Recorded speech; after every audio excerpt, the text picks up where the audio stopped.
Bonjour, bienvenue dans ce nouveau numéro de Chemin de Traverse.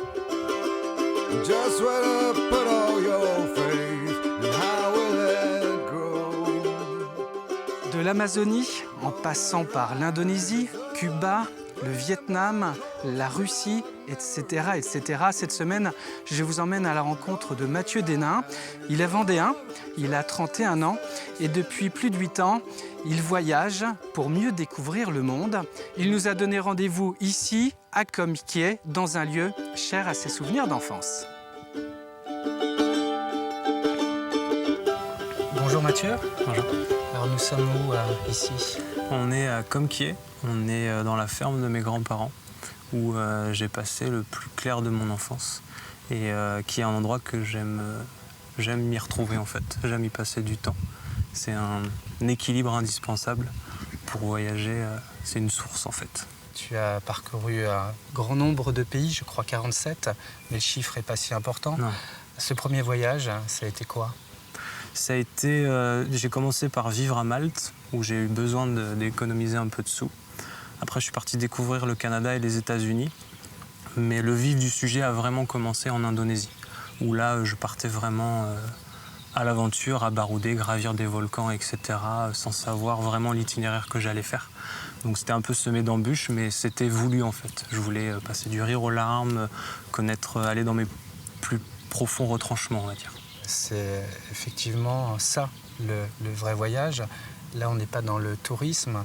Dans tous ces voyages, tu y as vécu des tas de rencontres, naturellement.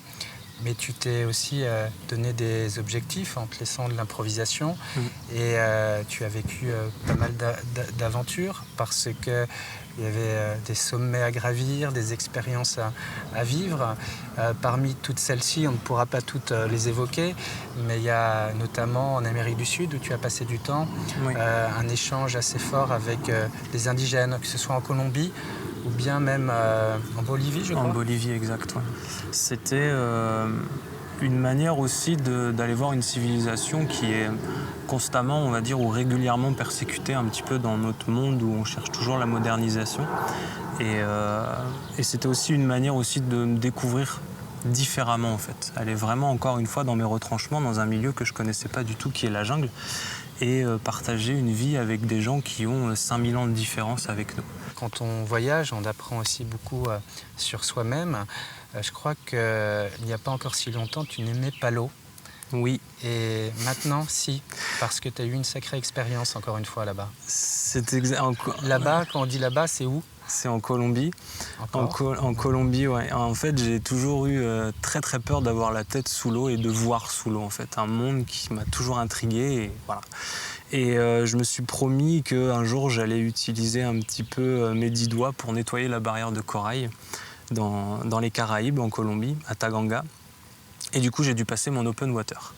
Et ça a été pas facile, parce que j'avais beaucoup d'appréhension de voir sous l'eau et de plonger à 40 mètres. Mais ça m'a permis de nettoyer la barrière de corail et de découvrir un monde, un autre monde, de voir ces poissons, de voir le récif, de voir de l'eau turquoise, de s'émerveiller. C'est extraordinaire, c'est un monde qu'on connaît très peu et que moi je ne connaissais pas du tout. Et aujourd'hui, j'ai qu'une envie, c'est d'y retourner en fait. C'est un vrai voyage dans le voyage, là. Voilà, exactement. Ouais. Une vraie découverte dans la découverte, on va dire. Ouais. Parmi ces découvertes, il y en a eu quelques-unes improbables, je crois, avec un ours notamment. C'est autre part, ça. Ouais, ça, c'était pas forcément voulu, mais bon, je suis passé dans une zone où il était là, en train de faire sa vie. Et ça s'est bien passé, hein. C'était juste dans un chemin de traverse. Moi, je partais pour quelques jours. C'était où, ça? C'était au Canada, dans la province d'Alberta. Je partais pour quelques jours, j'avais une trêve dans mon travail et du coup je partais pour 4-5 jours de marche. Je suis parti en stop, etc.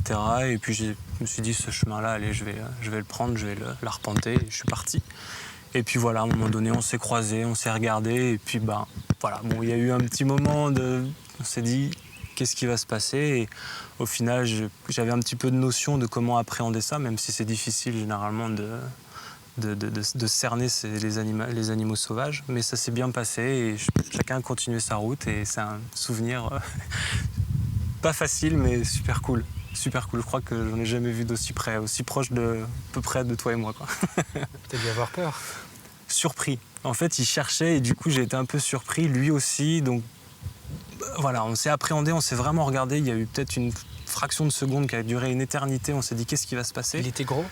Pas mal, pas mal, pas mal. J'avais peur que ce soit un bébé et qu'il y ait la maman qui soit derrière, mais en fait, non. Il était tout seul, ça allait. Et c'est comme si, en fait, ok, moi j'ai compris que j'étais dans ta zone, je vais te laisser tranquille, laisse-moi la vie sauve et moi je vais prendre du recul. J'ai compris les règles. Il y a des gens qui voyagent quand même très confort. Toi, t'aimes bien tenter, pas l'impossible, mais aller jusqu'au bout de tes limites parfois. Bah, je brise la zone de confort, en fait. J'ai besoin de me surpasser, j'ai besoin de connaître mes limites, donc je pense les connaître. Même si parfois je les surpasse, j'essaye au maximum de les surpasser. Mais c'est une sorte de challenge personnel, en fait. Alors Mathieu, si tu veux bien, on va faire un petit break dans la formule de cette émission Chemin de Traverse. On s'évade pour revenir ensemble dans un instant. Là, je vous propose qu'on quitte Comquier pour aller à la Garnache. On va aller à la rencontre d'un artisan. C'est un facteur d'instruments à vent. Il s'appelle Thierry Bertrand. C'est quelqu'un qui ressuscite des très très vieux instruments de musique. C'est un sujet signé Cyril Guillet. C'est la famille des hautbois de la Renaissance. C'est des instruments qui apparaissent à la fin du XVe. En fait, c'est la clé qui est inventée au milieu XVe. Et c'est des instruments qui disparaissent à la fin du XVIIe. Mis en avant par François Ier, le hautbois médiéval a connu ses heures de gloire entre le XVIe et le XVIIe siècle. C'est des instruments qui servent pour toutes les manifestations où il y a un caractère officiel. C'est un peu l'équivalent de la garde républicaine aujourd'hui, quelque part. Chaque roi, chaque prince a sa bande de hautbois. Thierry Bertrand s'est lancé dans la reconstitution d'instruments anciens au début des années 80. Pour faire connaître ces hautbois totalement tombés dans l'oubli, il s'est documenté en courant les musées et en épluchant les ouvrages de la Bibliothèque nationale. À partir de la fin du XVIe, début XVIIe, on commence à écrire des ouvrages qui sont un peu encyclopédiques et du coup qui parlent de sujets assez pointus. C'est comme ça, à force de recherche, qu'il a réussi à donner un second souffle à ces hautbois Renaissance. Une démarche qu'il avait appliquée quelques années plus tôt avec la Veuze. Donc les veuses, c'est des cornemuses, en fait. La cornemuse, c'est une grande famille d'instruments. Il en existe près de 70 modèles partout en Europe, dans les pays de l'Est, autour de la Méditerranée. Et donc chaque région, chaque époque a eu sa cornemuse ou ses cornemuses. Donc la Veuze est une des cornemuses qui est sûrement une des plus anciennes.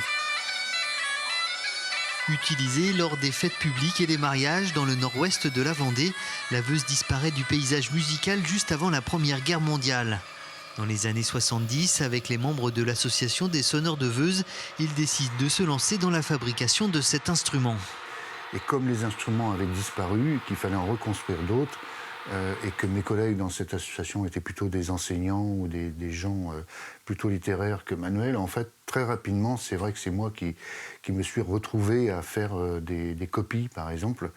Et l'histoire m'a plu, parce que ça rassemblait la musique, un métier qui me passionnait, le tournage sur bois, et aussi la recherche historique. Depuis, son carnet de commandes ne désemplit pas et ses instruments sont envoyés un peu partout dans le monde.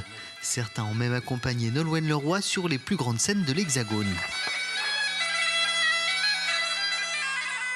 Nous voici de retour à Comquier avec Mathieu Denain, grand voyageur vendéen. Alors quand on est drogué au voyage, comme toi, on a toujours envie de repartir.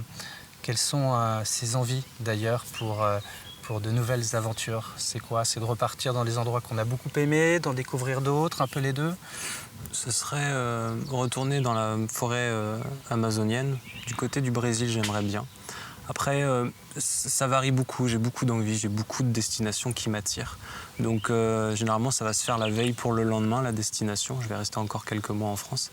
Mais voilà, j'aimerais aussi aller dans la région, tout ce qui est Patagonie. J'aimerais aussi aller en Alaska, faire des balades là-bas. Donc plein d'envies, plein de projets. Après, il faut essayer de caler tout ça. Et puis j'espère que ça viendra. Tu te déplaces plus d'ailleurs pour les gens que pour les paysages. C'est toujours un mix avec la culture qui compte avant tout. Ouais, c'est vrai que quand je vais en Amérique latine, c'est davantage pour les gens que pour la nature. La nature, je vais essayer de la chercher au Canada, qui est une contrée voilà, pour les paysages qui est époustouflante. Malgré qu'il y ait quand même des endroits très intéressants en Amérique du Sud pour les paysages. Mais j'aime cette culture latine, donc elle m'attire, donc c'est aussi pour ça que j'y retourne, parce que je m'y retrouve plus que dans la culture asiatique. Voilà. Alors Mathieu, parfois on entend des jeunes qui ont 20 ans, 30 ans et qui nous disent « Ah, moi j'aurais bien voulu voyager, mais c'est difficile, c'est pas évident, il faut gagner de l'argent, il faut économiser. » Alors, toi, tu t'organises comment ? Tu travailles souvent sur place. La difficulté, elle n'est pas là. Quand on veut, on peut finalement. Quand on veut, on peut et on se donne... Bonjour, monsieur Dame. Bonjour, c'est mon grand-père René. Bonjour monsieur. Ça va. Alors on filme. Oui. Quand on veut, on peut, ouais. Mais il faut prendre le temps aussi de savoir ce qui nous plaît et ce qui nous anime. Je trouve qu'on est un peu trop vite, trop jeune, lancé dans des directions qui ne nous correspondent pas forcément. Donc c'est un choix de vie. Moi, je sais que quand je voyage, c'est de l'argent que j'ai gagné, que je me suis posé en France ou dans d'autres pays parce que je n'avais pas la possibilité de continuer. Donc c'est 6 mois, 1 an et demi. Là, ça va faire 1 an que je suis en France. Et quand j'aurai suffisamment d'argent, qui sera le mien, je continuerai à voyager. Je repartirai en voyage. Mathieu, t'envisages, toi, l'avenir avec une famille en voyageant, par exemple ? Ouais, c'est envisageable. C'est envisageable. C'est une évolution encore qui n'est pas arrivée parce que je suis encore très indépendant. Et jeune. Et jeune aussi, oui, c'est vrai. Mais oui, à terme, je pense que j'aurai toujours besoin de me nourrir de voyage. Mais c'est vrai qu'à terme, j'aimerais construire mon chez-moi, fonder une famille, mais essayer d'allier, trouver un équilibre en fondant une famille, en essayant d'être un bon père, si je puis me permettre, et partir en voyage. Mais c'est sûr que là, il y aura des compromis à faire. On ne pourra pas se permettre de partir 6 mois, 1 an. Voilà. Je pense qu'il y aura des choix à faire. Mais le voyage sera toujours omniprésent et je pense qu'on peut cumuler tout ça, tout en trouvant le bon équilibre et aussi la bonne personne. En tout cas, merci beaucoup. C'est moi. Mathieu, de nous avoir fait voyager. J'espère que cela vous aura aussi donné envie à vous de voyager, peut-être un peu plus. Je vous dis naturellement à bientôt pour un nouveau numéro de Chemin de Traverse.